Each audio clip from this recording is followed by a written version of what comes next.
صبح بخیر، آپ کا دن خوشگوار گزرے۔ ہمت متعدی ہوتی ہے۔ جب ایک بہادر شخص استقامت دکھاتا ہے تو آس پاس کے لوگوں کے حوصلے بھی بلند ہو جاتے ہیں اور وہ لوہے کے نہیں بلکہ ٹاٹنیم کے بن جاتے ہیں۔ لوہے کو زنگ لگ جاتا ہے، ٹاٹنیم کو کبھی نہیں۔ جو شخص قربانی دینے کے لیے تیار نہیں ہوتا وہ بڑی بلندیوں اور کامیابیوں تک نہیں پہنچ پاتا۔ سب سے مہنگے الفاظ یہ ثابت ہوتے ہیں، میرے پاس وقت نہیں تھا۔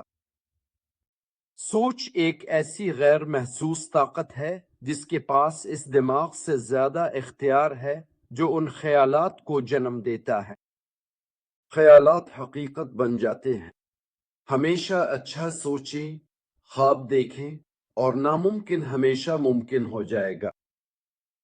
سچائی پر قائم رہیں، جھوٹ سے بچیں۔ دیانتداری اعتماد پیدا کرتی ہے، چاہے یہ کتنا ہی مشکل کیوں نہ ہو۔ یہی بہترین راستہ ہے۔ مہربان رہیں، دوسروں پر رائے نہ بنائیں اور تنقید کے بجائے خود کو ان کی جگہ رکھیں۔ اس سے ہمدردی اور تعلقات بہتر ہوتے ہیں۔ عاجزی اختیار کریں، شیخی نہ بغیر۔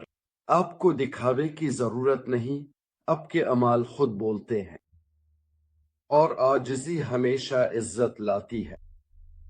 اس طرح آپ مغرور نہیں بنیں گے۔ معاف کرنا سیکھیں، برائی کی طرف مائل نہ ہوں۔ وفاداری کے بدلے وفاداری۔ 3F۔ آپ کا دن اچھا گزرے، خوش رہیں۔